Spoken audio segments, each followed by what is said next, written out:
नमस्कार प्रिय श्रोताओं। आज हम उस दर्शन की चर्चा करेंगे जो भारतीय चिंतन परंपरा का सबसे प्राचीन, साहसी और क्रांतिकारी स्वर है। ये है चार्वाक दर्शन। भारतीय दर्शन की परंपरा में जहाँ वेदांत आत्मा और ब्रह्म की एकता की बात करता है, वहीं चार्वाक दर्शन कहता है जीवन को उसी रूप में स्वीकार करो जैसा वो तुम्हारे सामने है। कल्पना नहीं, अनुभव ही सत्य है। चार्वाक ने कहा, यावत जीवेत सुखम जीवेत, ऋणम कृत्वा घृतम पिबेत। अर्थात जब तक जीवित हो सुखपूर्वक जीवन बिताओ, चाहे ऋण लेकर ही क्यों ना हो, परंतु घी पियो। ये केवल भोग का संदेश नहीं है, बल्कि ये एक प्रतीक है। प्रतीक है उस जीवन दृष्टि का जो भय से मुक्त, भविष्य के भ्रम से रहित और वर्तमान में केंद्रित है। चार्वाक का कहना था कि मनुष्य का जीवन केवल यही है, यही शरीर, यही चेतना, यही अनुभव। मृत्यु के बाद न आत्मा रहती है न चेतना। उन्होंने कहा, पित्वा पित्वा पुनः पित्वा यावत पतति भूलते, उत्थानम च पुनः पीत्वा पुनरागमनम कुतः।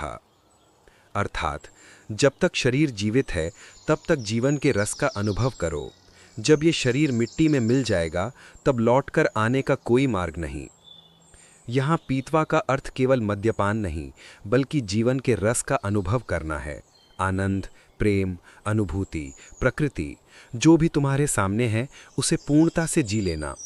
यही चार्वाक का दर्शन था, प्रत्यक्षवाद, अनुभववाद और भौतिकवाद का संगम। उनका कहना था कि संसार 4 तत्वों से बना है, पृथ्वी, जल, अग्नि और वायु। इन्हीं से शरीर बनता है और इन्हीं के संयोजन से चेतना उत्पन्न होती है। जब ये संयोजन टूटता है तो चेतना भी समाप्त हो जाती है। इसलिए आत्मा, स्वर्ग या नरक की कल्पना निरर्थक है। चार्वाक दर्शन का ये स्वर उस समय के धार्मिक और वेदांतिक विचारों के विरुद्ध एक उद्घोष जैसा था। जब वैदिक परंपरा कहती थी कि कर्म करो ताकि स्वर्ग प्राप्त हो, चार्वाक ने कहा, स्वर्ग कोई स्थान नहीं, वो केवल मनुष्य के सुख और आनंद में निहित है। जो सुख तुम्हें इस पृथ्वी पर प्राप्त है वही स्वर्ग है, और जो दुख है वही नरक। चार्वाक कहते हैं, सुखम जीवेत न दुखम मन्येत, यत् पश्यामि तत्सत्यम अप्रत्यक्षम नास्ति। अर्थात केवल वही सत्य है जिसे देखा, सुना और अनुभव किया जा सके। जिसका प्रत्यक्ष प्रमाण नहीं, वह केवल कल्पना है। उनका ये प्रत्यक्षवाद इतना गहरा था कि उन्होंने अनुमान, उपमान और शास्त्र प्रमाण को भी स्वीकार नहीं किया। वे कहते थे, शास्त्रम पठनम मिथ्या, अनुभव एव सत्यम। शास्त्र चाहे जितना कहे, यदि वह अनुभव से प्रमाणित नहीं तो उसका कोई अर्थ नहीं। चार्वाक की दृष्टि में धर्म और अधर्म का निर्णय भी अनुभव से होता है। यदि कोई कर्म मनुष्य को सुख देता है तो वह धर्म है, और यदि वह कर्म दुख देता है तो अधर्म। इस प्रकार उन्होंने नैतिकता को भी व्यावहारिकता से जोड़ा। उन्होंने कहा, न धर्मो न चाधर्मो, न सत्यम न च आंद्रितम, सुखमेव पुरुषार्थः, दुखम तु परिहार्यम। इसका अर्थ है, न कोई धर्म है न अधर्म, न कोई परम सत्य है न असत्य। मनुष्य के लिए केवल एक लक्ष्य है, सुख की प्राप्ति और दुख का निवारण।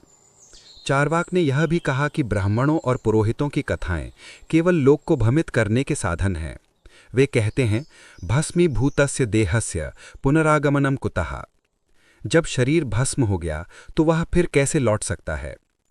इससे स्पष्ट है कि उन्होंने पुनर्जन्म और परलोक की कल्पना को पूर्णतः अस्वीकार किया। उनकी दृष्टि में मनुष्य को किसी कल्पित ईश्वर के भय से नहीं, बल्कि तर्क और अनुभव से संचालित होना चाहिए। ईश्वर यदि है भी तो उसका प्रमाण कहाँ है? न देखा गया, न सुना गया, न अनुभव किया गया, तो फिर वह अस्तित्व में कैसे माना जाए? चार्वाक कहते हैं, न स्वर्गो न अपि नरको, न द्वौ न लकालकौ, भुक्त्वा भोगानि इहेमास्ति, पुनरावृत्ति ही कुतः पुनः। अर्थात न कोई स्वर्ग है, न नरक, न यमराज है, न काल। इस संसार में जो कुछ भी भोगो वही जीवन है, मृत्यु के बाद लौटना नहीं होता। अब आइए चार्वाक दर्शन की उस गहराई में उतरें जो उसे आधुनिक युग तक प्रासंगिक बनाती है। चार्वाक केवल भोगवादी नहीं थे, वे प्रत्ययवादी भी थे। वे कहते थे, सुख का अर्थ केवल इंद्रिय तृप्ति नहीं, बल्कि जीवन का पूर्ण अनुभव है। प्रेम, संगीत, प्रकृति, मित्रता, ये सब जीवन के रस हैं। इन्हें अनुभव करना ही जीवन का उद्देश्य है। उन्होंने कहा, यथा देहो निर्मितः तथा चेतना उत्पन्ना, देहस्य नाशे चेतना नास्ति। अर्थात जैसे शरीर बना है वैसे ही चेतना उत्पन्न होती है। जब शरीर समाप्त होता है, चेतना भी समाप्त हो जाती है। ये विचार उस समय की धार्मिक संरचनाओं के लिए चुनौती था, क्योंकि ये आत्मा की अमरता को नकारता था।